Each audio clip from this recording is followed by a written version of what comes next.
the head of research from Coindesk, is also going to be joining us. This session will probably last around an hour, but at the end of that hour, so an hour from now, we will actually be inviting people to the stage so you can ask the regulators your questions.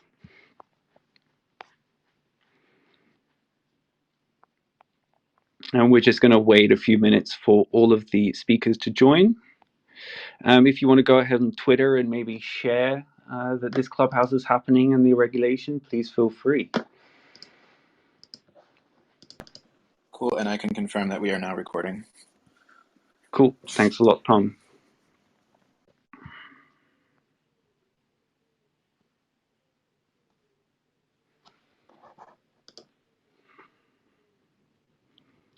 Hey, Noelle, good afternoon. Jonathan, how are you? Can you hear me okay? Yes, perfect, loud and clear. Wonderful. All is well. How about yourself? All right, thank you. Can't believe it's May already. Yeah, it's moving too quickly, and we got a storm here in Amsterdam, so if we hear some background noise of things falling, that's why. Oh, that sounds beautifully dramatic, quite appropriate. Hey, Peteris, good afternoon. Hello, how are you all? Hi, Peteris. Good to see you again, sort of through a screen, if you know what I mean. How are you doing? Exactly. Just fine, busy, and sitting in one place, like a lot of people, but otherwise fine.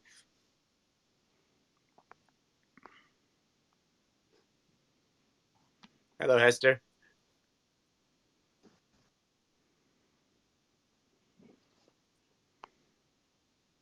Do you hear us?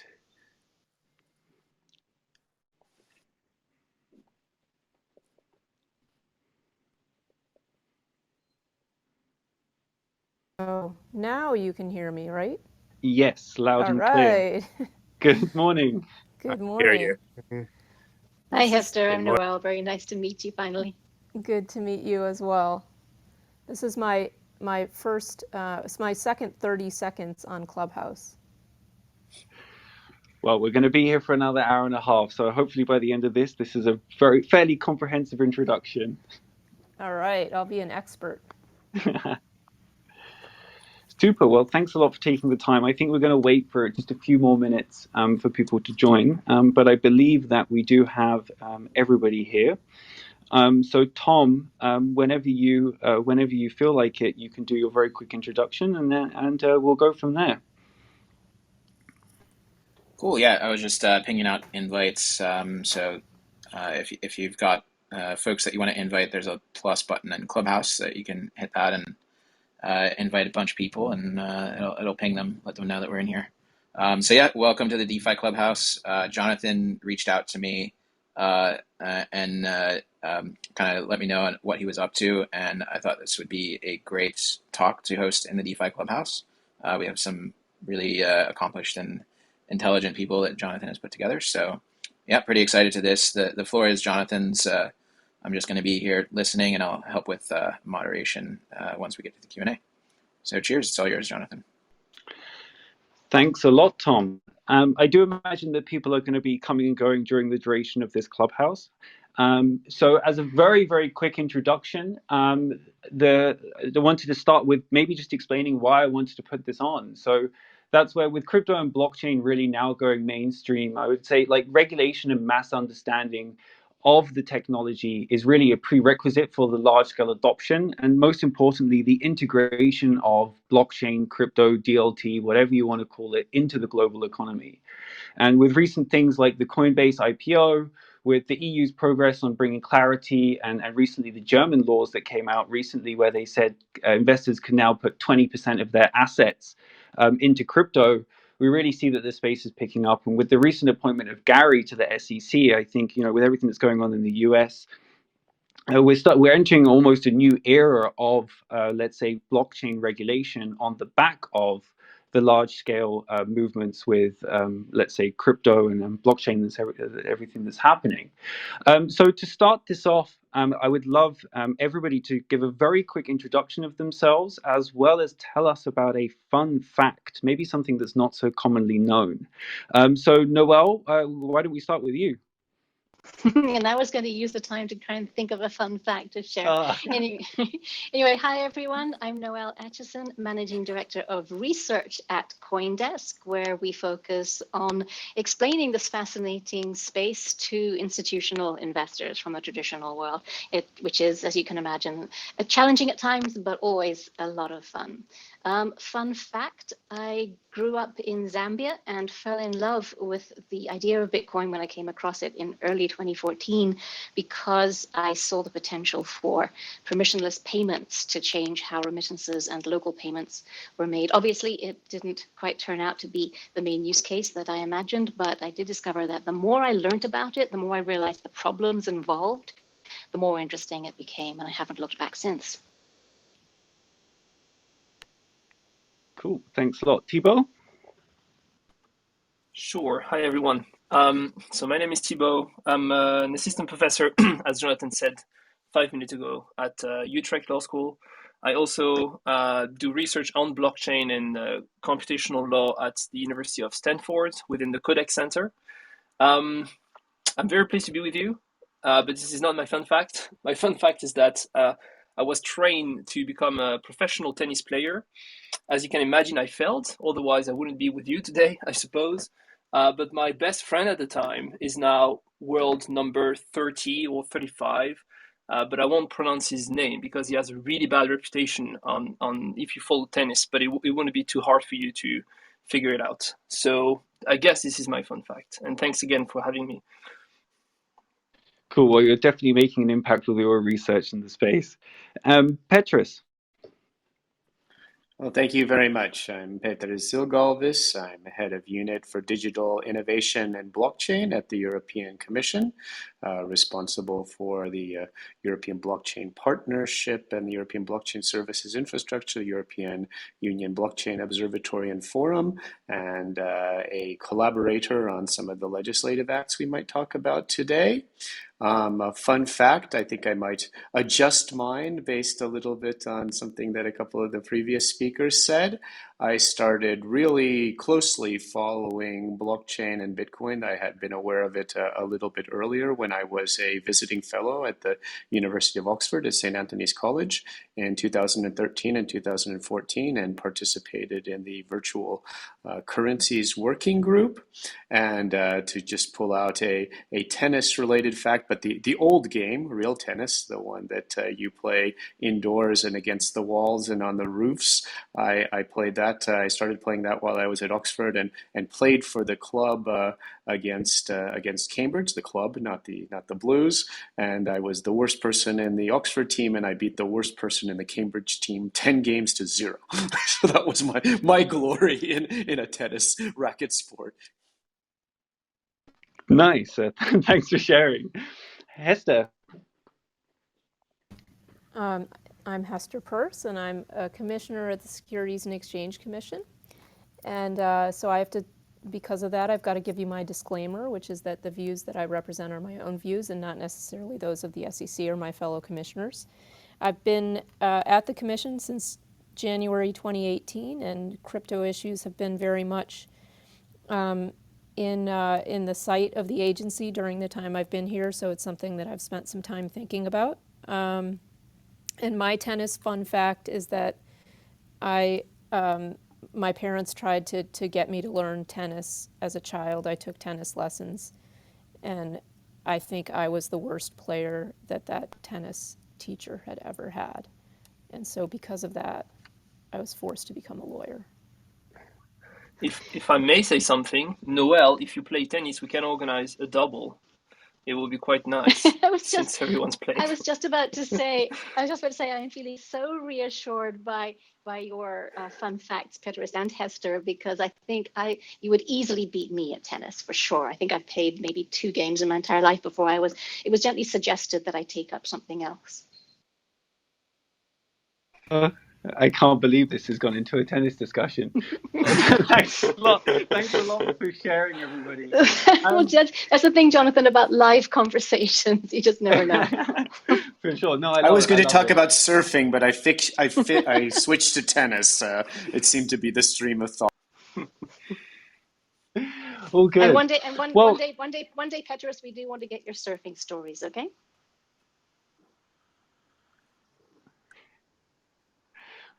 well, we'll all have a sports session one day. So just to jump straight in, and this is pointed to the two regulators on the call. And before I actually go into that, I did want to say, to everyone that's currently speaking, please do ask each other questions. This is meant to be a conversation. This isn't meant to be a super scripted Q&A session.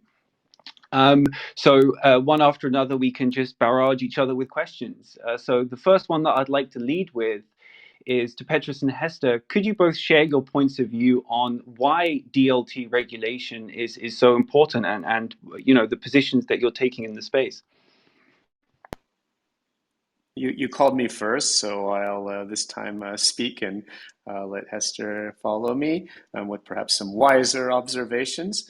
On my side, I mean, in the European Commission, we're technology neutral in the sense that we don't have a regulation on servers or a regulation on transistors or a regulation on blockchain. However, in following and analyzing this area and talking a lot to the stakeholders, both through formal public consultations and through all kinds of events like this one right now, we were really getting the feedback already starting somewhere around 2013 that people, whether that's the cryptocurrency space, digital assets, blockchain for supply chain, blockchain for other uses, really did want it to be a regulated space. I mean, somewhere really close to 100% of the feedback. In this case, if it was ever true that if it moves, the European Commission regulates it, it wasn't the case now. I mean, anti-money laundering was applied to cryptocurrencies and crypto assets a few years ago, but otherwise we didn't have legislation on the applications because we were really waiting to see the way that the market would develop, which applications might either need to be enabled or which had risks, like most uses do of uses of technology. You both have benefits and risks. And then so finally, then we did come with the markets in crypto assets and the pilot regulatory proposals, which were adopted by the European Commission in 24th of September last year in 2020. And the idea is to leave nothing in the gray area. Those things which are defined as securities go under the existing securities legislation under MiFID, and then both stable coins, what we call asset reference tokens, e-money tokens, and utility tokens are now covered, and you don't have this gray area, which for many startups or even bigger companies meant difficulties in getting bank accounts and getting serious investors to invest in their endeavors because they were seen as being part of the gray or even black market economies. So that was really the approach and the idea from our side. I think that what Peteris said really explains well the kind of feedback that we've gotten to at the SEC, which is that people want clarity. And that is true for other technologies and other people engaged in other activities as well. But I think there are unique features of blockchain-based technology that require some kinds of adjustments in the securities laws, and so we do strive to be technology neutral, and I think that's important. But there is a bit of a tension because some of the existing rules don't work and mesh very well with blockchain technology and with crypto assets. So I think it's something we're struggling with. We're a bit behind the EU in the sense that we have not developed a comprehensive framework, and there's still a lot of gray area, which I'm sure we'll talk about today.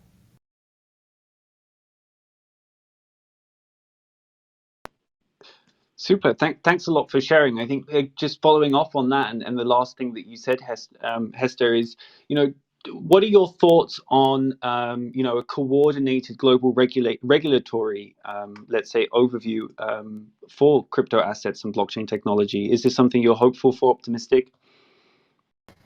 Well, I think it's always important to have international coordination, and we work really hard to achieve that and across the board on all areas of regulation.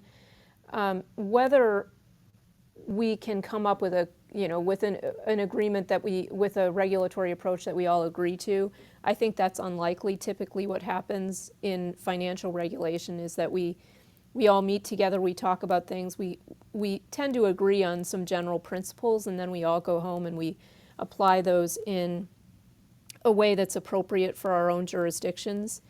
And then what we try to do is we develop systems of substituted compliance or mutual recognition so that we recognize one another's frameworks, which then enables people to adhere to whatever framework applies in that jurisdiction, and they kind of get credit for it in other jurisdictions. So that's kind of what I'm hoping for in this area.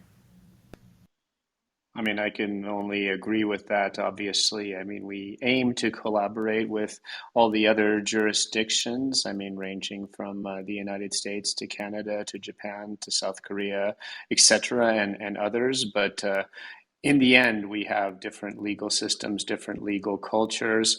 There can be a lot done in terms of harmonization of approaches, perhaps at the macro level. But I mean, in the end, you really do have to comply with the jurisdiction in which you're offering the service. And obviously, these are services, crypto assets that can be offered in lots of places. But this doesn't mean that you don't have the local compliance issues.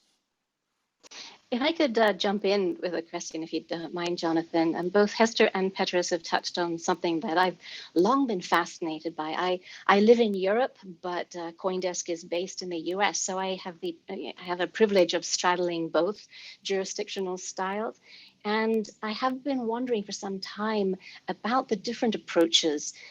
Hester has mentioned, Hester, you've done so much good work on this, on the building the precedent via the case-by-case approach by looking at individual business models and deciding on their merits.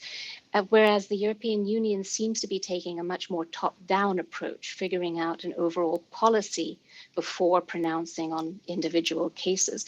And Hester, could you explain or give us your view on how these different approaches evolved over history and how they might end up with some kind of global framework perhaps in the future?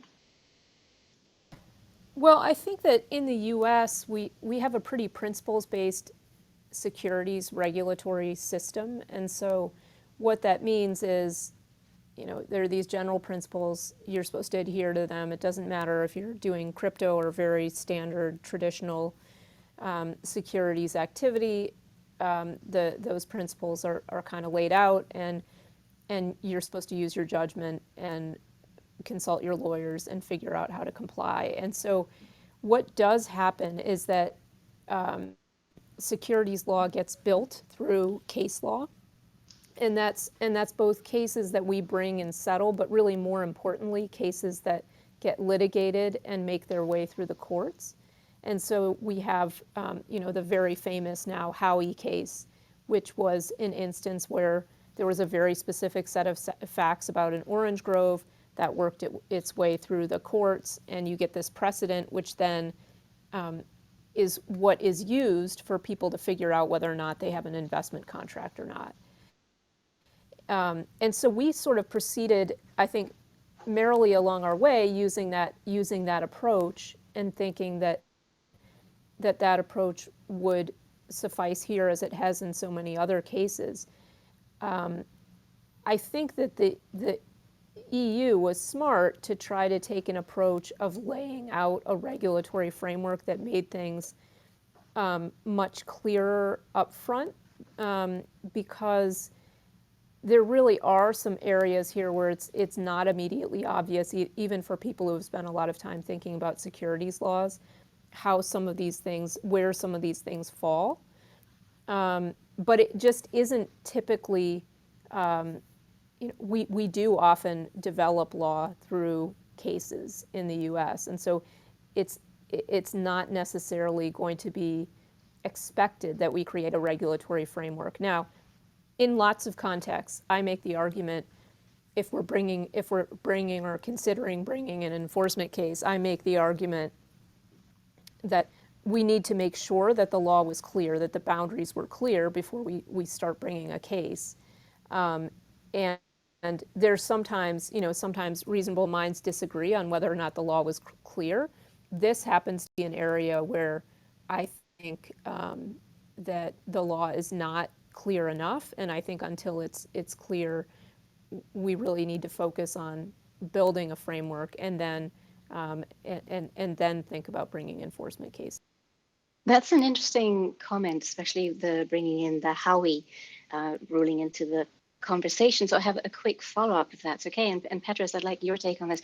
Correct me if I'm totally not understanding this correctly, but a lot of the SEC actions have been based on the interpretation of the Howey rule. As Hester mentioned, are these or are these not securities? Therefore, should they or should they not comply with existing laws? But if I understand MiCA correctly, the upcoming European all-encompassing legislation on this, it's assuming that none of them are securities as defined by the current rules. Is that correct?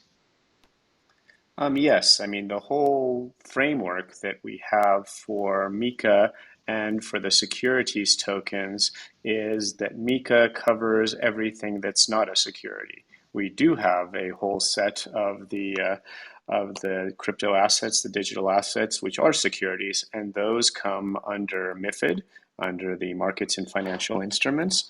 And that is also part of the digital finance package, though that's very much my colleagues in financial markets who are looking at that, whether there need to be adjustments in MiFID to take into account the specificities of blockchain and digital assets. And with that, I can very much agree with Hester. It's, though we aim for technology neutrality, often a new technology like blockchain or artificial intelligence can challenge that and requires us to perhaps address some of the applications. And then the other thing, obviously, we're a different system, a different legal system, a different legal culture than the US, which is common law based. I mean, we do have elements of cases. If someone had asked in a national case under Article 267 for what's called a preliminary ruling on MiFID and on digital assets and whether utility tokens and payment tokens and stable coins are, within MiFID, we might have had some judicial guidance. But I mean, this hasn't happened at that kind of level in the European courts, and as well, in any case, that kind of ruling probably would not have set out a whole, or I could hazard to say, would not set out a whole system of passporting for utility tokens, passporting for stable coins, a European level supervisory arrangement, which is, again, where MiFID tries to fill in all the holes and not to leave any gray area.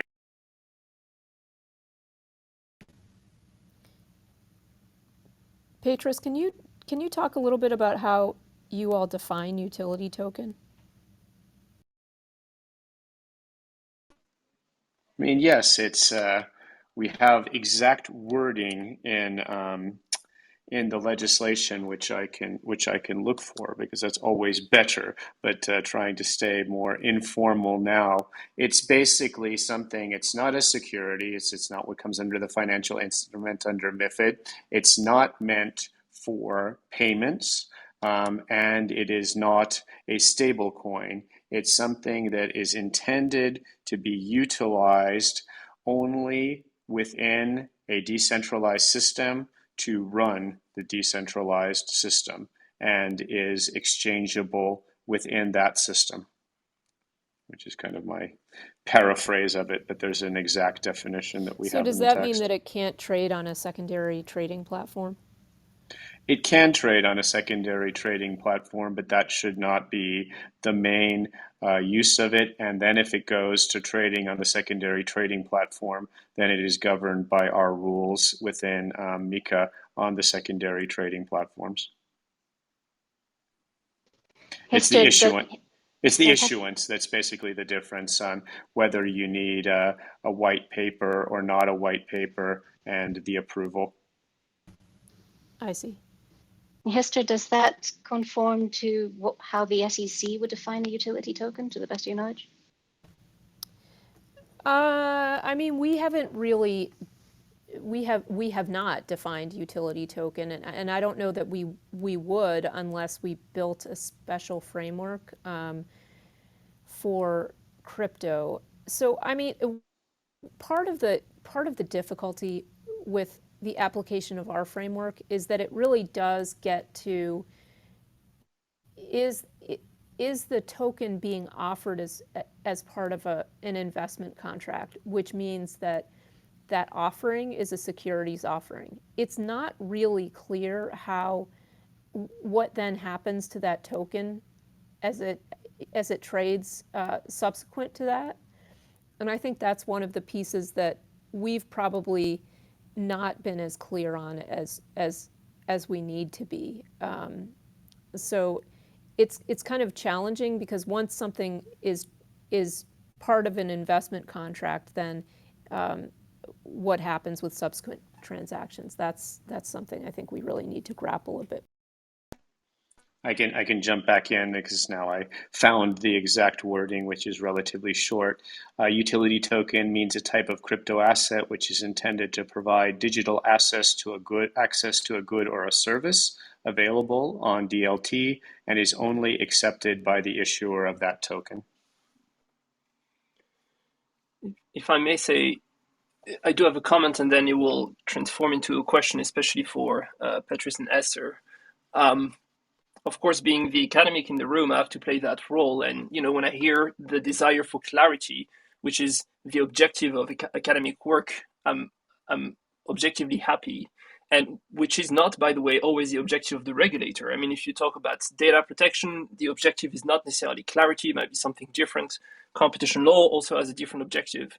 But it seems to me that the reason why you are looking for clarity in the field is for the adoption of blockchain, which to me is not really technologically neutral. It's, a desire, it's in a sense pro-blockchain. But what I wanted to say is that if you do bring clarity in one field, so if you say, okay, each token can easily be classified as an utility or a security, what you may do is impact another field of the law or another field of the economy. And if I may give you an example, it seems to me that what you create with token is that you create basically a decorrelation between the willingness to join a blockchain network and the utility that you may derive from that blockchain, right? If there is no user or if the value is very low, at least you do have the incentive to join to acquire the token with the hope that one day it will be very valuable, which could be very valuable when it comes to competing with the tech giants. But if you say that a token is a security, potentially you may kill or at least destroy part of that incentive. So my question is the following: when you are classifying whether a token is an utility or security, are you taking these types of consideration into account? And here, namely, the possibility that blockchain may one day compete with a big tech company. Is that something that you do? Are you talking with the competition lawyers or data protection lawyers, or are you rather focusing just on making it right when it comes to financial law? Well, so the SEC is very much an agency run by lawyers, and so we're thinking about legally where does this fit? How does the law apply? We're not merit regulators, or at least we're not supposed to be. So we're not supposed to be assessing, the value of any particular asset, or making assessments about whether it's right for particular investors' portfolios. And I think that's an important point for me to underscore, which is that I favor clarity because I think that there is broad interest in this asset class, and I think in order for people to feel comfortable engaging with the asset class, they need to have legal clarity, whether or not any particular digital asset or any digital assets as a whole are appropriate for particular people to have in their portfolios is not my decision to make. Now, that said, I do like the point that you made about the ability of this kind of technology to play a positive role in society. And so those are sometimes the kinds of things I say when my fellow regulators tend to have this very negative view of any kind of crypto asset, assuming that it has some illicit purpose. And I think it is really important to underscore that these networks do have the possibility to really transform the way people interact with one another, and by removing central intermediaries and giving more control to the people who are actually participating, there is some real potential for these networks in lots of different areas. But again, I'm not a technologist. I'm not the one who's going to be developing them, and I'm certainly not trying to advocate for any particular technology, but just make the case that we need to have a little bit more of an open mind about the possibilities. And if I may, a quick follow-up on that, because indeed, as lawyers, we are, and I think it's important for the people who are not lawyers in the room to understand that, when we go to law school, we are trained to see problems, because why would you care about things which are going as they should? So we are trained to address the problems, and indeed, what I see very rarely is that to also take into consideration what are the positive aspects or values of a system or technology. And the problem is that when you regulate without taking the positive value into account, you may destroy them along the way. And so I was very pleased to see that the head of the antitrust division in the US actually in August of last year mentioned the positive aspect of blockchain. So if I may, a quick follow-up, are you working with the FTC or at least exchanging with them on a regular basis? Same for the antitrust division? Or are you more, again, in a silo of more financial regulations? Well, I personally haven't had much engagement, a little bit with the FTC, but not much engagement on this. That said, I don't know whether staff in our FinHub, which is our office, our financial technology office here at the SEC, they may well be talking to those folks, and I think that's a great suggestion, actually, that is it is worth us having those conversations. But you're absolutely right about lawyers. I mean, lawyers are trained to find problems, and which doesn't necessarily suit them well for walking out into the business world, because when they deal with people in the business world, those people say, well, fine, identify the problems, but also find us a legal way to do what we're trying to do, which is to make a product or service and offer it to people. And so that practical piece sometimes gets lost. And I think for lawyers who go on to become regulators, it can be especially difficult to keep an eye on the end goal, which is to enable a regulatory framework that allows capital to flow to people who then build things that other people in society want and need. Yeah, and of course my own bias is that education is the priority here. And again, I was very pleased to see that the antitrust division sent, I think, half of their employees to the MIT to learn about the technical aspect of blockchain, not to be able to create their own blockchain from scratch, but at least to understand what one day they will be regulating. But if I may, Peteris, I'm also curious to hear about, all of the DG within the European Commission cooperating on those issues, or do you find the dialogue to be sometimes a bit complex, more complex than what you hope? What is your impression on that? Well, I mean, we definitely, under the leadership of the financial markets colleagues, because in the end, this is a financial markets file in its philosophy and its legal basis, which is Article 114 on the internal market. We contributed exactly from the side of, we could say, the industrial policy, not necessarily enabling or promoting blockchain as such, but in general promoting all the emerging, including decentralized technologies, also with artificial intelligence, IoT, big data, as a means to keep Europe's economy competitive or make it more competitive, and also to have more competition within Europe, because this is just part of the whole dynamic economy paradigm. So we were not coming in with just the idea that this should be an alignment with the financial market rules, though obviously that was something that our colleagues kept the rudder straight, you could say, on that, but that we would want to utilize this technology for the opportunities that it gives to build new decentralized systems, which individuals and companies could use to find funding for startups or to coordinate action for climate impact quantification, supply chain issues between companies, provenance of products, many obvious use cases which are discussed, some of which might be hype and a lot of which I think are very, very real. So we were coming in very much with this enabling approach, but then of course also understanding that like any technology, the technology as such is, maybe there is some exception, but generally the technology is not good or bad as such, but the uses. So ensuring that things like anti-money laundering or fraud of consumers does not take place, but that we have a clear legal framework that enables companies in this context and individuals in this context both to utilize the types of services that can be offered on a distributed ledger technology, a blockchain, and to offer and develop those services, and that the technology is adapted for the needs of the European economy and European society.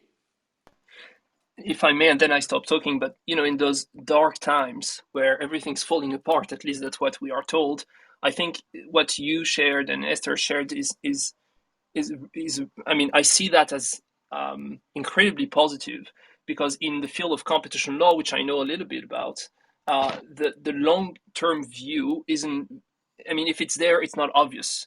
And it feels sometimes that we are proceeding on a case-by-case basis without, a vision of what the society might be. And what you are sharing is that, well, that's the objective, which I think is exactly what we need. So I just wanted to, bring something positive in those times.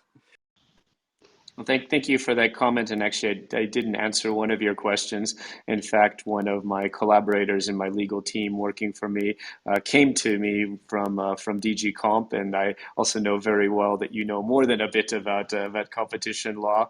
And then several other the lawyers have experience in trade law, digital law, fundamental rights law. So I mean, we have a team that tries to reflect very much this holistic view of the way that the technology can be of use for the financial markets, but for the economy and the society as a whole.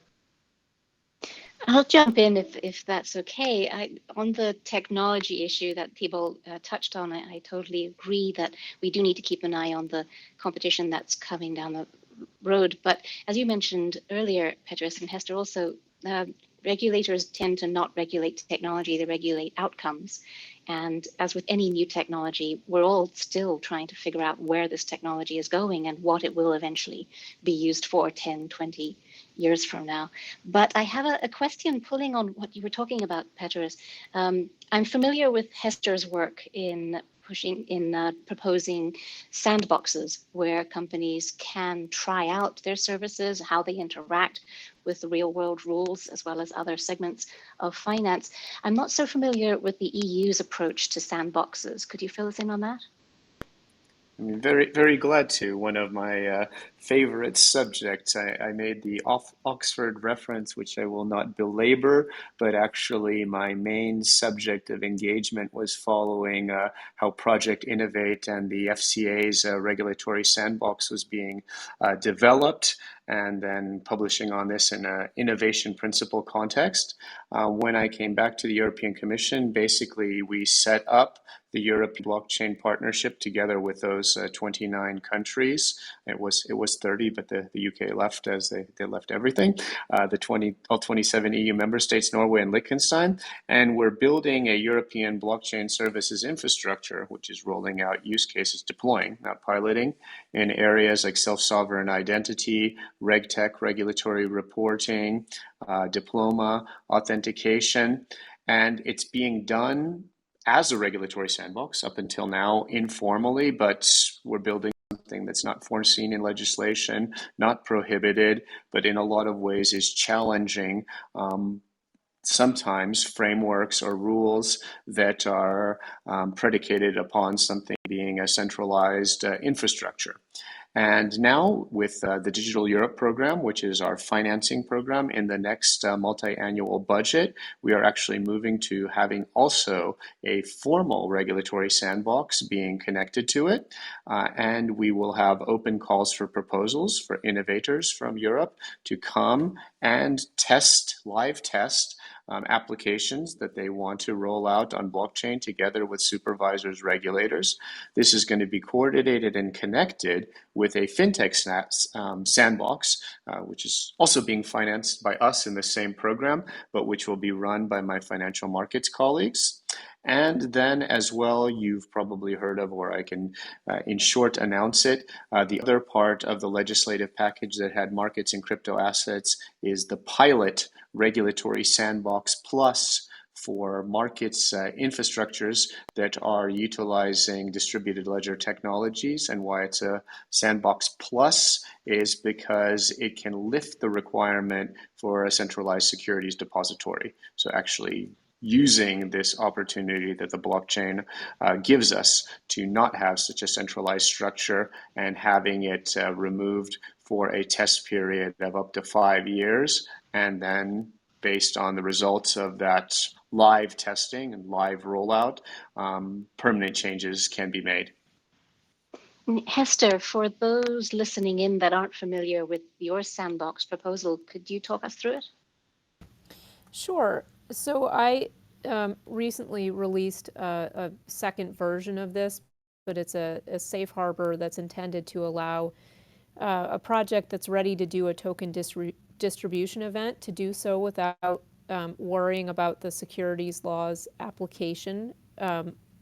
So what they would have to do is file a notice with us saying they're taking advantage of this, and then they would make a set of disclosures that are tailored to the kinds of information that token purchasers would want to know, information about the plans for the project, the token economics, and those sorts of things, and then who's behind the project, the experience of those people. Those disclosures would be subject to the anti-fraud provisions of the securities laws, but then and there would be requirements to periodically update that information to make it available to the public on their website, on a website, and then at the end of 3 years, the team would either have to register the tokens as securities or would do an exit report explaining why the network was functional or decentralized, and then there would be no application of the securities laws anymore. So it's intended to give this 3-year chance for the network to develop and for network effects to take hold, and address the problem that there's some ambiguity with respect to whether that token distribution event would be a securities offering. Hester, has there precedent for a similar type of safe harbor? Has this been done before? I would say that we typically, we do no action letters and no action relief. So those are kind of one-off grants of permission to do something. You set forth the facts and circumstances and the conditions on which you're planning to do something, and you can move forward then. And we've done a few of those in the crypto space. But I think this kind of a safe harbor, that's giving people this separate set of disclosures to make would be unusual. If I may react to that, because I think we all agree in the room, if that's the name of the channel we are using right now, that a sandbox is the first step, right? It's what you need for the expertise and also to try whether the regulation will create a positive impact. And it seems to me that then will come the question of discussing the type of regulation that you want and the frequency. And regarding the type of regulation, I know it's quite trending those days to talk about future-proof regulation. I think it's not necessarily a good idea, because what it supposes is that you can anticipate the state of the world tomorrow. And as we said 5 minutes ago, it's impossible to know where blockchain will be in 10 years. So if you take a regulation with the hope that it will be perfectly relevant in 10 years, you may actually be in a position where your regulation will prohibit something or will not be relevant at all. So it seems to me that, and I'm curious to hear your thoughts on this idea, what we want to achieve is regulation which is flexible, that can actually adapt to the future states of the world, which implies a certain type of regulation. And as to the frequency, there is a paper that I wanted to mention, again, being the academic in the room, by Edward Prescott, who's a Nobel Prize winner. It's called Time, Consistency and Policy. It was written in '88. And what he's actually showing, thanks to empirical work, is that what you need the most is stable regulation. The worst is to actually take some new regulation, changing the direction every year. And even though you may realize that regulation isn't perfect, it still is better to keep that, to stay with that regulation, than to try to come up with a new, type of regulation every year or so. So again, I wanted to share that and to hear if those are stages that you are already considering when you are establishing those sandboxes or scale boxes. Well, I think that that's a great point, and I think policy consistency, regulatory consistency is very important. It's very difficult to face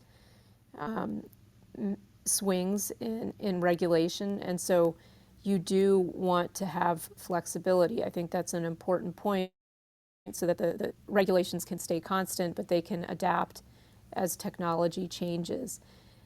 And that's part of the reason why we do a lot of things at the regulatory level instead of doing them at the legislative level, because it's easier to change regulation than it is to change legislation. It's easier to make regulation more adaptable.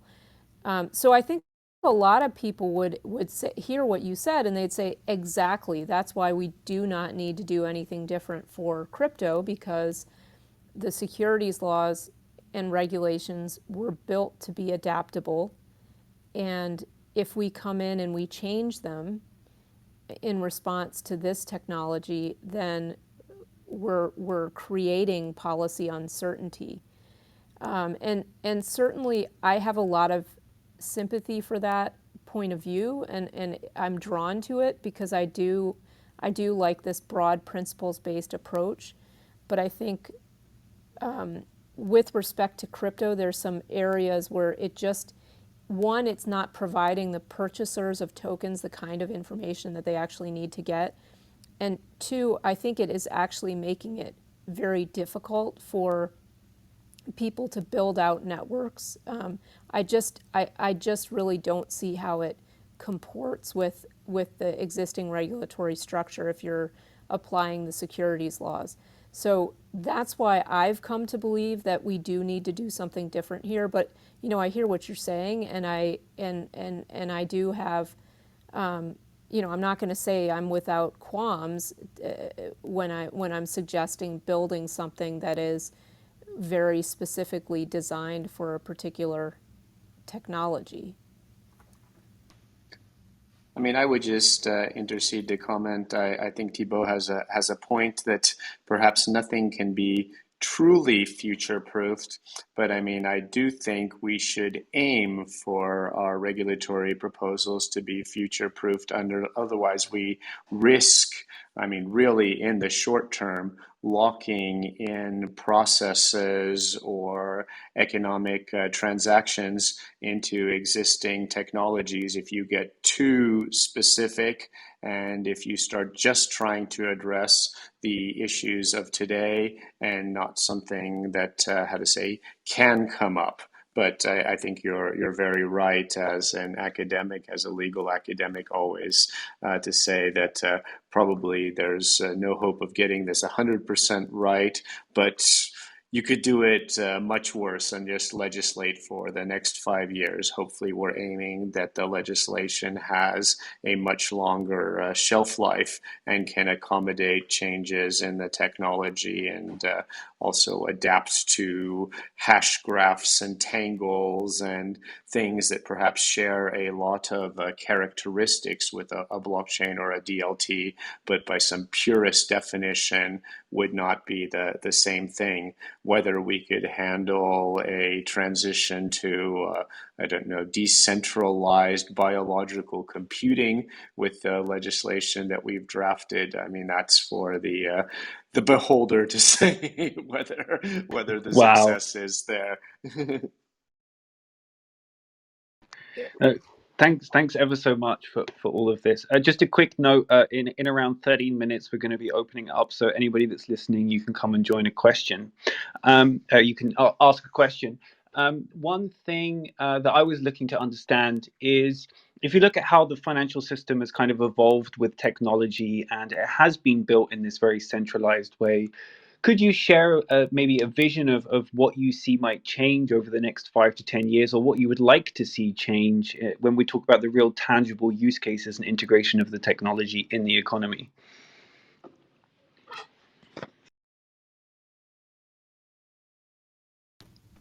I'm not sure who that Oh, question is directed toward, but I'll say, I mean, I would love to see integration of some of this technology into the traditional securities markets, for example, because I think there is a potential that it could add efficiency to the way the traditional securities markets work. So of course I'm thinking about that particular use case. But I also hope that we can bring more people into the financial system, which I think is something that DeFi seeks to do. So that's that's some of what I'm thinking about.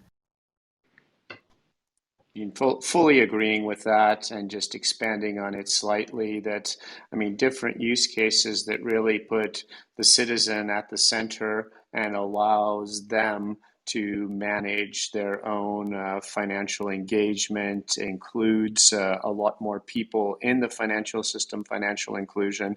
And I think there's some really interesting use cases coming out as well, where this technology can play a part in, for instance, in green finance, also on the individual level, for people to be able to manage climate impacts or invest in green outcomes themselves, and not just the big institutional investors, and perhaps linking it to all kinds of possibilities that are out there with quantification of climate impacts being put on blockchain. And I think this is a really interesting set of areas.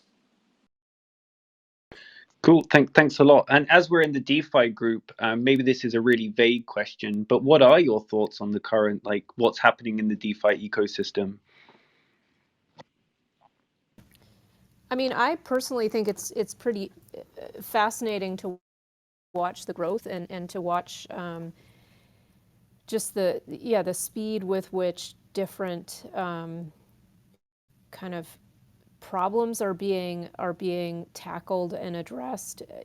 Who knows which pieces of DeFi are going to last for the long term, but I think there's a lot of really interesting experimentation going on, and I do think that we'll see over time that some of that is will be integrated with the traditional financial system.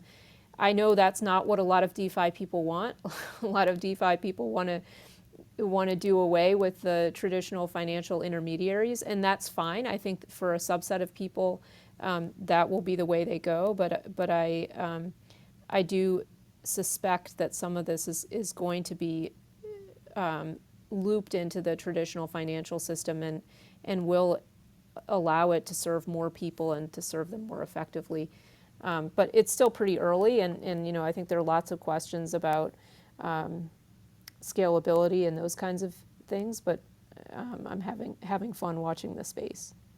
I mean, agreeing as well with those observations, and just saying that I think probably it's part of a digitization, a modernization of the financial system as such. I mean, I'm old enough to remember when you had to go to a bank and take money out or use some sort of check or these kinds of things to send money. And then we got ATMs and distributors for being able to get the money yourself. Now people can manage their accounts and investments very much online.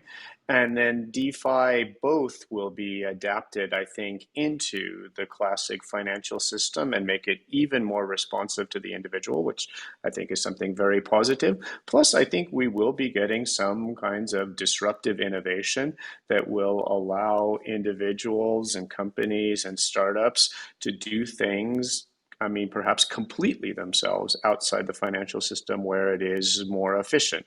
I gave the example of Pilot and the CSDs. I mean, where exactly we see that it's perhaps not convenient, there is an application, there is an approach. So I think this will be exciting to see as well. And like any time when there's this kind of revolution and probably a bit of hype and a little bit of market euphoria, a lot is going to fall by the wayside, as it does with any wave of startups, of new enterprises.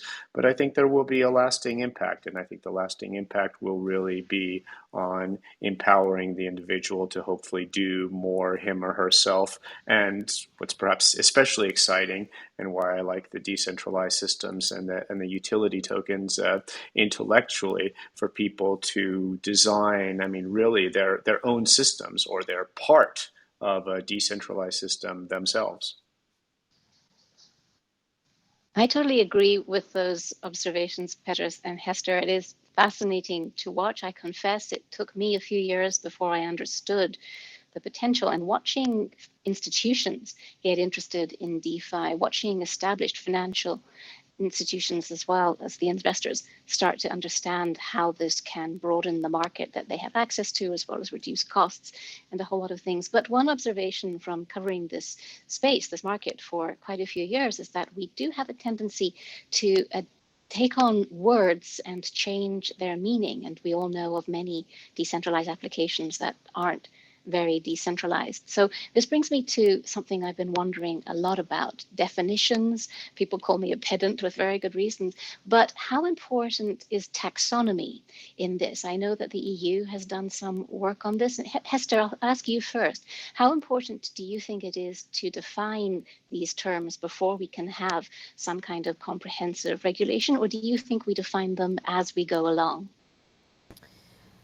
I think that's a really great question, and I think decentralization is one of those areas where it is very difficult to define what it means. And certainly there are trade-offs to decentralization. You get certain benefits from decentralization, but then people find, well, wait, there are also some benefits from centralization, and so I think there's no one right answer, right? There are probably going to be some decentralized frameworks that truly are decentralized, which to me means that there's no one actor that or small group of actors that's controlling kind of the outcome of the growth of that network, of decisions being made with respect to that network, of the processing of that network.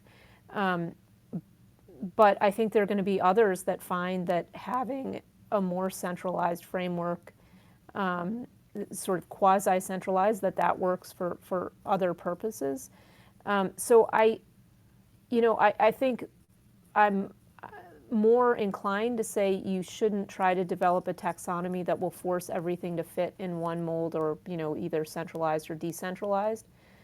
That said, this is one of the areas in the safe harbor that I've proposed where we've gotten the most feedback, and it's this question of, at the end of 3 years, you have to show that you're decentralized. And so what does that mean? We provide some kinds of markers in the framework of what that might mean, but a lot of people, sort of are uncomfortable with even having to be forced to make that kind of a determination. And so that's certainly an area that I'm grappling with and thinking about in connection with the safe harbor, and would love feedback on, because I'm not really sure what the right direction is to go there, because I do feel if we try to put too tight parameters on it, it will sort of affect the direction of projects, which may not, you really don't want things to be driven by regulatory reasons. You want them to be driven by what it is that the people who are involved in the project, who are going to be using the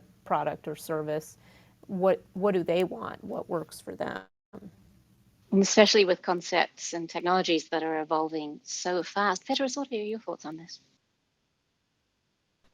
I mean, I can agree with that entirely. Again, I mean, it's almost a cliche, but the consumer, the citizen at the center, regulation should provide legal clarity. I mean, I think principles-based and future-proofed when possible are the best approaches, but you shouldn't be driving the development of a market in order to to jump through the regulatory hoops. I mean, we may wish to push some things like more and more for the climate, for energy efficiency, for environmental reasons. But in general, just the markets, the way that people bank or transact, I think it's not that we should push for decentralization as such, but where decentralization can be more empowering and less risky, or as risky as having the centralized framework, then it can be something that can be very much a nice outcome out of legal clarity and a well-defined market. If I may try two ideas, I'm curious to have your reaction on those. Because it seems to me that with a sandbox, one of the risks, of course, you have the risk of regulatory capture, but another risk might be that the companies or communities that you will integrate within the sandbox might be still very much driven by the ideology. And if that is the case, then the result of the testing might be biased. So to complement sandboxes, it seems to me that another road might be to do lab experiments. I'm not aware of anyone doing research in the field of having participants coming and trying to see and if we can modify the characteristics of a blockchain, what will be the impact? And something that could also complement that will be agent-based modeling. I don't know if you are too familiar with that, but the basic idea is that you create computer simulation with millions of different subjects, each with different characteristics.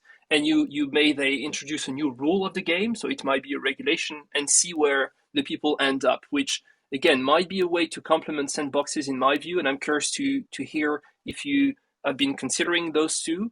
And the second part of my question is regarding the recent Wyoming DAO regulation. I'm curious to hear if Europe is considering something similar, and namely, you already, Peteris, talked about the sandbox.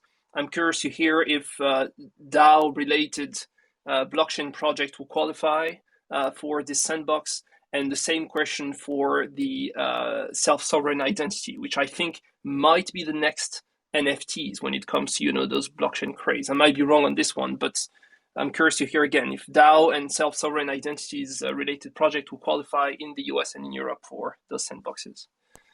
Well, I'll perhaps answer quickly while I remember some of the many questions that you asked. Self-sovereign identity, definitely, it's going through our sandbox in the implementation of the European Blockchain Services Infrastructure right now. It's one of the main use cases with the member states, and it's going to be reflected in the new EU EID regulation as well. So this is something, self-sovereign identity is a diverse and I think very rich set of use cases. I think they will be very welcome.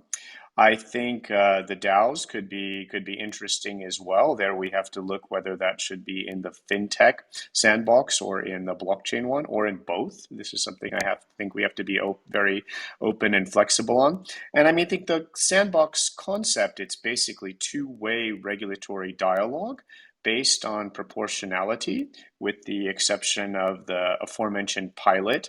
It is not lifting regulations or deregulation. So, within this rather broad area, we could certainly undertake either in a related initiative or perhaps even in the sandbox itself, this type of testing, this type of simulation.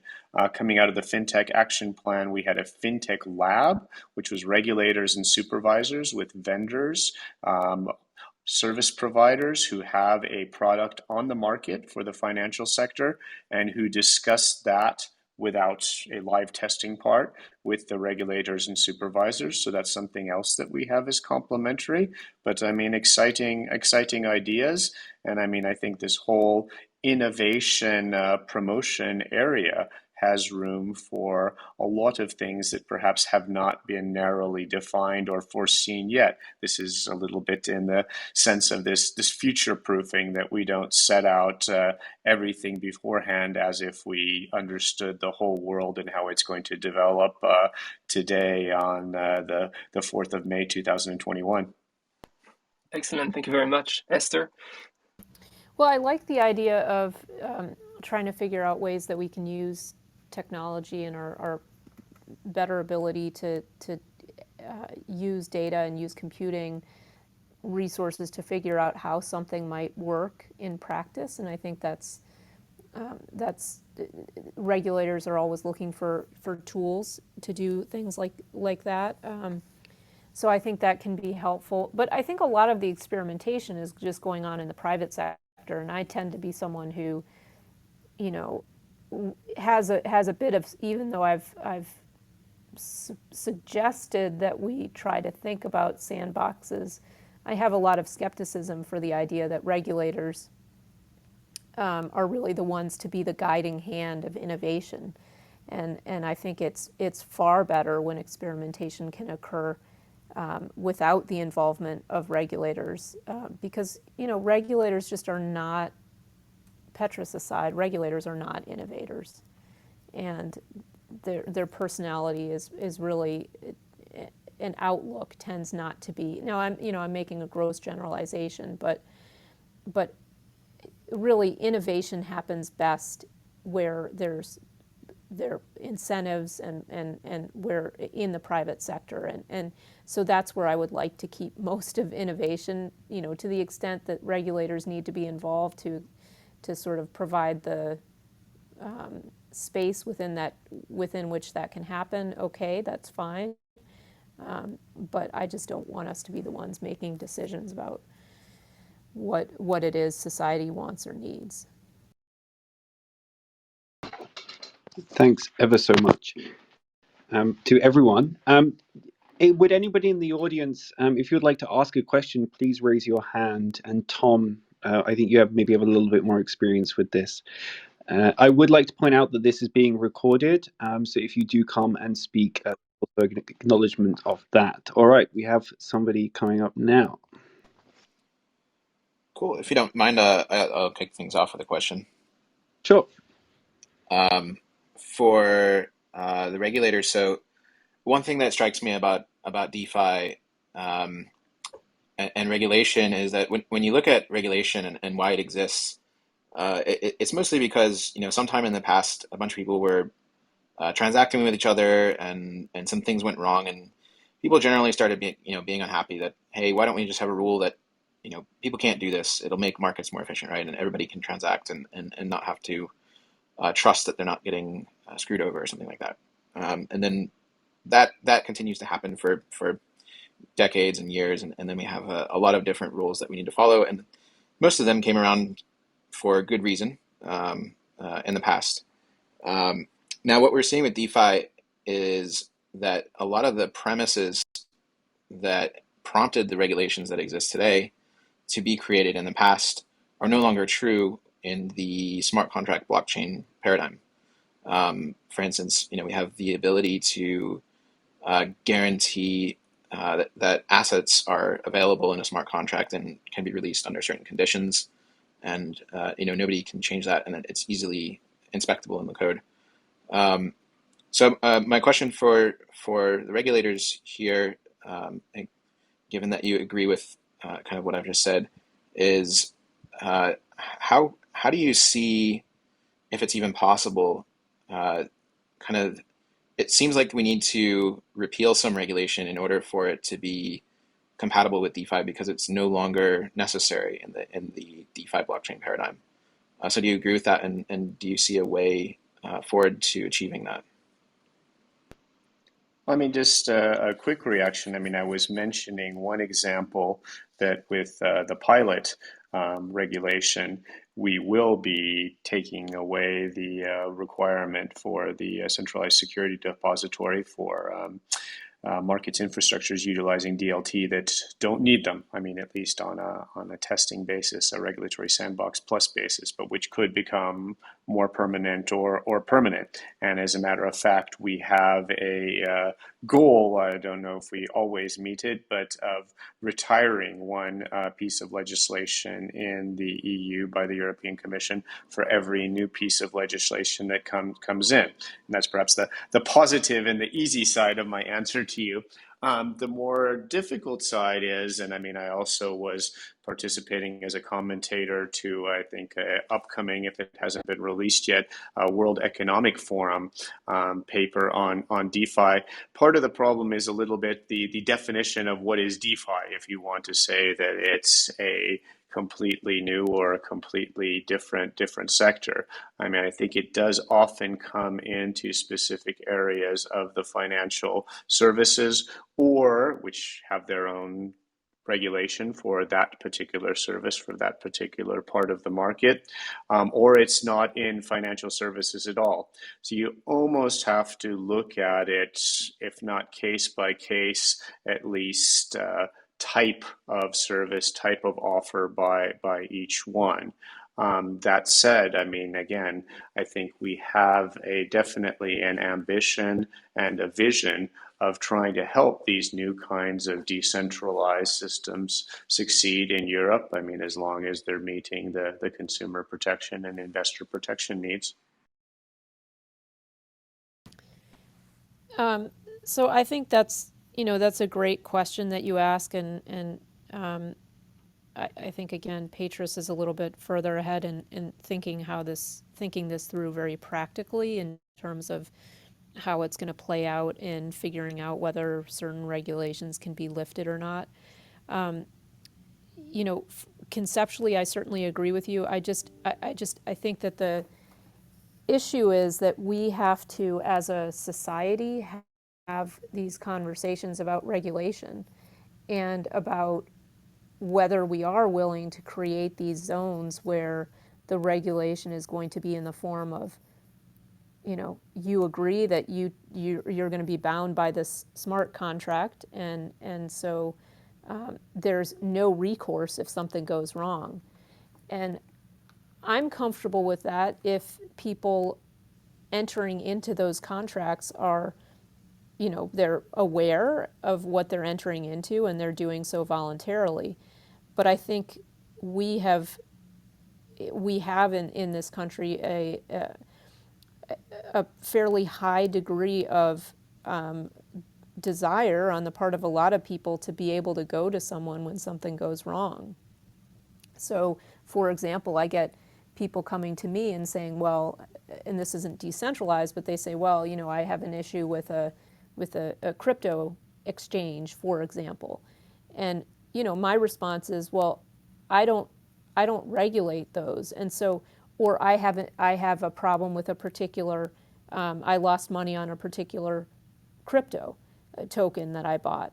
Well, I mean, you can't both ask me not to regulate it and then come to me when something goes wrong and say, well, I want you to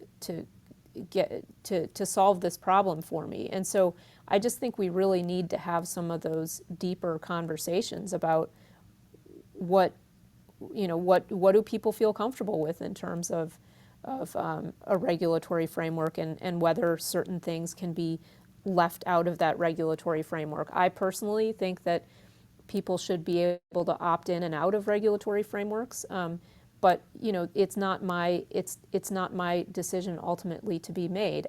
I'm in the role I'm in. Congress has told me what my regulatory purview is, and that's what I think my responsibility is. And if Congress puts other things into that regulatory purview or takes some things out of it, I'll adhere to whatever Congress tells me to do.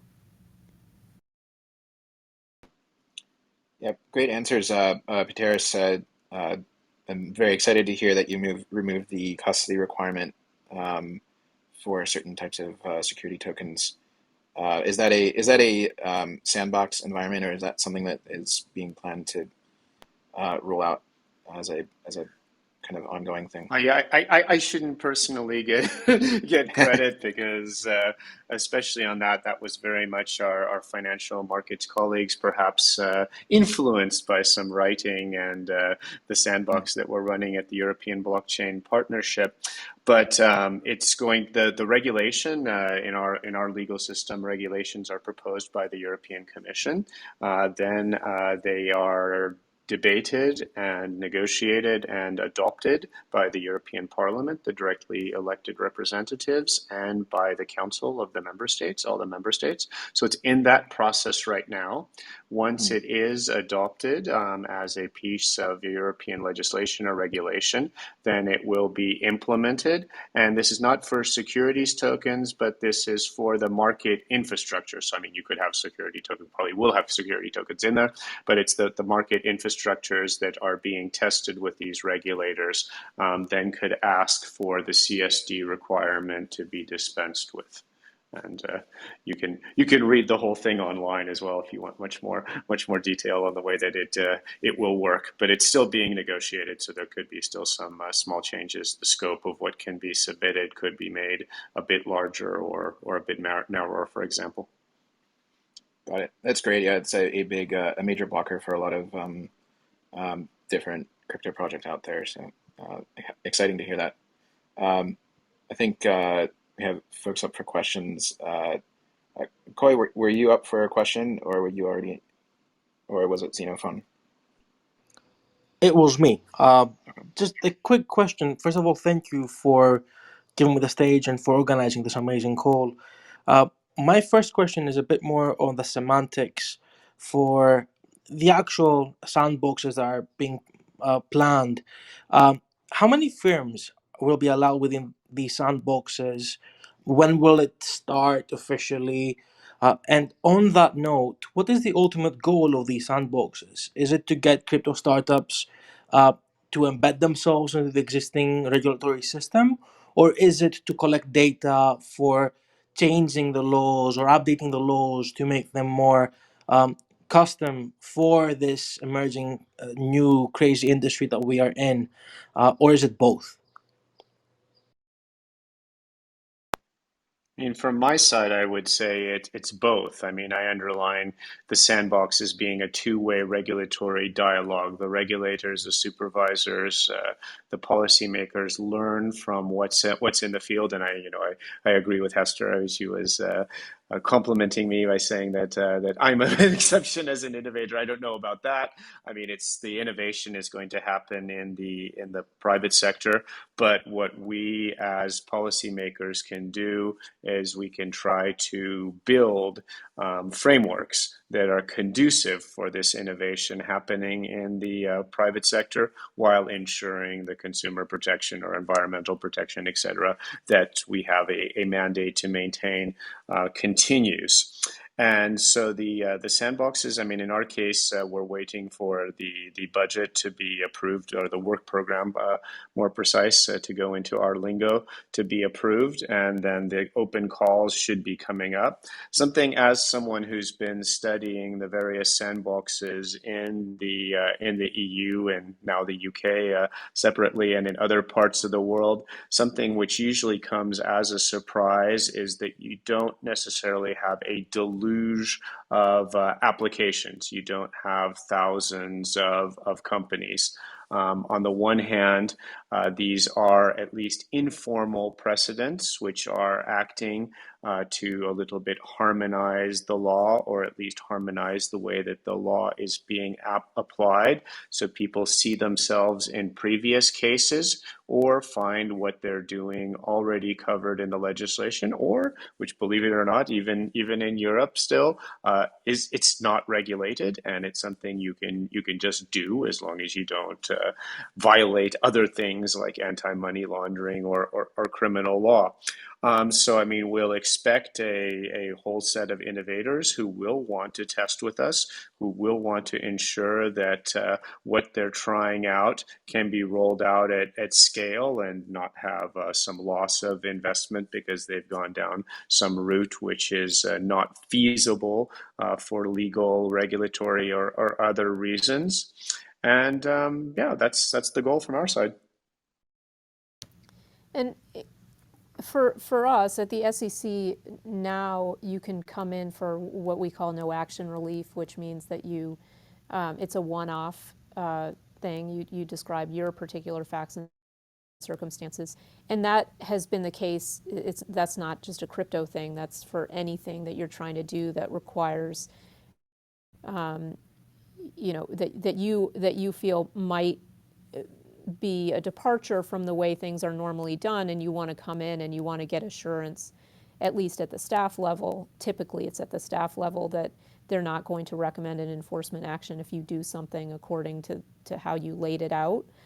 Now, that process can be a very long process. It means typically that you have to have a lawyer, and so we do have people coming in to avail themselves of that, but so far in the crypto space, we haven't had that many examples of projects that have come in for no action relief. If my safe harbor were to go into effect, I mean, my hope would be that it would be useful for a lot of projects, and it really would be, the intention would be to allow these projects to move forward, and so it wouldn't be a data gathering exercise as much as just enabling this activity to happen in a way that's protective of the people buying the tokens, but also achieves the goal of building out a network. Thank you to both. Thanks a lot. We did have another question from Edward, and I'm trying to bring him into the room. Yeah, Edward, it seems like perhaps your profile is a bit buggy. You might need to leave the room and rejoin, or update the app in order to be brought up to the speaker box. If anyone else has a question, feel free to raise your hand. I've got another question in the meantime, though. And Hester, love your sandbox proposal, by the way. I hope it comes to fruition someday. It would have been perfect for my last startup, but yeah, timing is everything. The Wyoming DAO legislation was very interesting to me. It seems that it kind of was a bit of a disappointment to me, because it seemed to be putting additional burdens on DAO entities, whereas it seemed that a DAO entity could kind of exist under the existing LLC law without the additional need for more regulation for a DAO type entity. I don't know if either of you have any thoughts on that particular case, or kind of what that might mean for crypto law in general. Well, first of all, thanks for the nice comments on the safe harbor. I'm glad you would have found it to be useful. I'm sorry it wasn't around.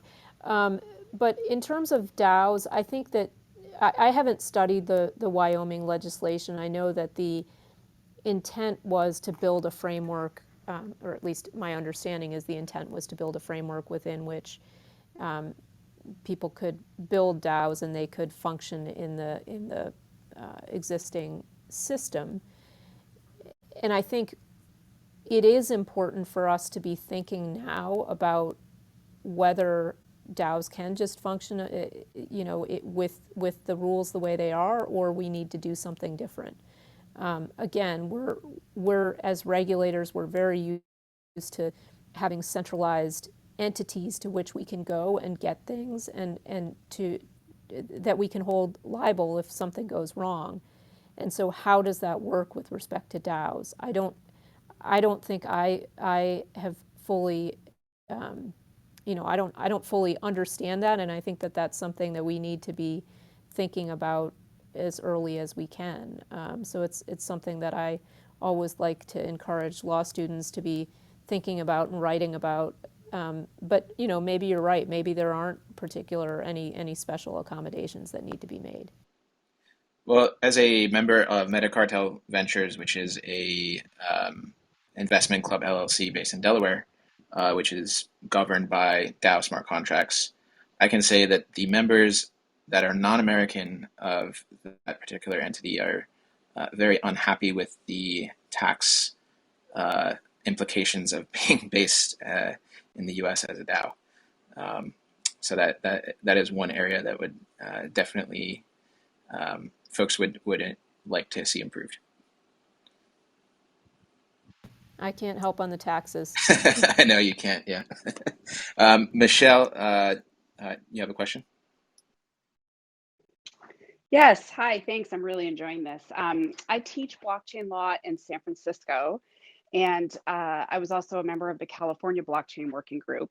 And let me just say, I'm a huge fan of Commissioner Peirce. I've cited your work. It's really fun to be able to chat with you here. My question goes to something that Commissioner Peirce suggested, which is we need to have a conversation as a society about what we want regulation to do.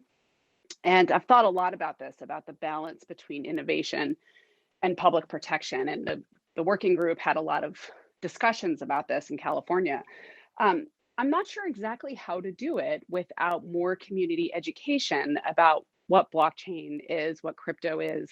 And for a lot of folks, the way to get that education is to actually invest in crypto somehow, or to participate in the markets. And that, of course, could lead then to issues of fraud, as we've seen throughout the short lifespan of cryptocurrencies.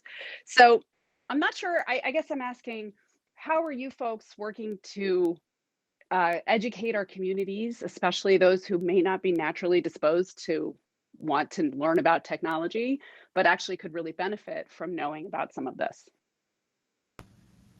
Well, thanks, Michelle, for the nice comments, and thank you for thinking about these broader kind of meta issues, I like to call them. I think it's really important to have people who understand this technology to be thinking about these kinds of things. From the perspective of the SEC, we do try to just generally put out educational materials because, unfortunately, when it comes to fraud is often operates according to a pretty common pattern that you can tweak it and call it crypto, or you can do it under another banner, but it's essentially someone taking advantage of someone else who's probably drawn in by the prospect of making a lot of money really fast, and is watching other people get rich and wants to get rich also. So one of the things that we try to do is just encourage people to ask a lot of questions, to look for typical red flags. But in terms of educating people about the technology itself, I think that really isn't ultimately our job as a regulator. We're trying to get up to speed on it ourselves, and I think it's our obligation to learn about it ourselves. But I really think it's other people in the community who think that there are people who could benefit from this technology. It's kind of incumbent upon them to go out and talk to people and educate people, and also, again, provide them some warnings that while there's a lot of potential here, there's also a potential that you could lose a lot of money, and so encouraging people to be careful and sort of giving the same message out that we're giving, because I think only if the community will police itself will we address some of these issues. And there's some really heartbreaking instances of people losing a lot of money, not only in this technology, but I see it every day and in the enforcement cases that come in front of me. if I may react on this one, um, I'm trying to put together a list of resources for everyone basically to learn about computer science, so including blockchain. And I very much agree that the best way to do that is to learn by doing. And so if I will put out the lists and you can follow me on social media, probably sometimes next week. But if you do have great resources related to blockchain, please feel free to share that with me. But again, this is something, even though we have lots of master of law and technology, I see very little technical expertise, and it comes to an issue. Even in the academic world, I see too often that proposals and solutions are put on the table, which makes actually no technical sense. Again, trying my best here to put out resources, and if you do have any suggestions, feel free to just send me a message. Hey, Michelle, I believe that Coin Center has a good amount of resources, particularly for the legal regulatory professions. Thank you so much. That's great. And working to educate law students, so at least lawyers have a sense of it. But these are really good places to start. And I will connect to share resources. Thank you. Thanks so much. I think this will be the last question. Edward, would you like to go ahead? Yes, the question is about timing and regulating technology that is real time. And how do you, as regulators, plan for real time market failures and real time recourse for harms? Is there sort of some discussion about the equivalent of circuit breakers that we've seen in other real time systems? I mean, I'll try to answer quickly from my side because we don't have much time left. I mean, I think we are very much trying to speed up our regulatory procedure when it is needed to intervene in the area of new technologies. As I say, not regulating technologies as such, but where an application raises new questions, and also to use soft law or annexes or other, more easily adaptable parts of the legislation to take into account changes. So that would be my short contribution, and happy to give the floor to Hester. Yeah, I mean, we don't do real-time anything very well as regulators, I think, candidly. So again, I think people who are building stuff in this area need to be thinking about, both how to make it work and how to address problems when they arise. And, we will probably be if there are problems and it falls within our regulatory scope, we'll probably be coming in, but it's likely to be later. Now, if, for example, we were given regulatory authority over crypto exchanges, I would imagine that we would probably think about tools like circuit breakers. But right now, we do not have regulatory authority over them.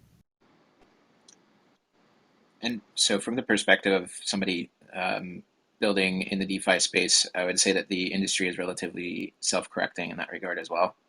For instance, MakerDAO had an issue with their collateral auction system, which turns out doesn't work very well in real time when the entire network is congested. So they updated their smart contracts to prevent that particular problem from happening in the future. So I think as the industry is growing and the different protocols and DeFi tech feels the need to kind of market themselves as a safe alternative, that it ends up being self-correcting and self-regulating. If I may react to that, not that I have any proposal regarding real-time regulation, but at least the real-time listing of existing regulation. That there is a nice project at Stanford University called RegTracks, and soon enough, a database with all regulation all over the world concerning blockchain and crypto will be put out in open source. So it might be a place where to start. Cool. Well, thanks ever so much for Hester for joining and making the time. Peteris as well, Noelle, Thibault, and Tom for also hosting this in the DeFi Club. I don't have any closing comments other than thanks ever so much for this. This has been really informative, and to the audience, I hope you all learned something. If there are any closing comments from any of you, feel free to make them now. I just want to thank you for the chance to be part of this. This was a lot of fun, and anyone who wants who has other ideas or questions, don't hesitate to reach out. Commissioner Peirce at sec.gov. Same here. Thank you very much. Yeah. Thank you for inviting me. Yeah, thank you Thanks. so much, everyone. Really, this is great. Well done, Jonathan, for organizing this. Thanks everyone. And if you enjoyed the topics today, follow the DeFi Club. So if you click on the greenhouse up at the top, you can hit follow, and you'll get notified of future events that we host in the future. So thanks for coming out, everyone. Cheers. Thank you. Bye-bye.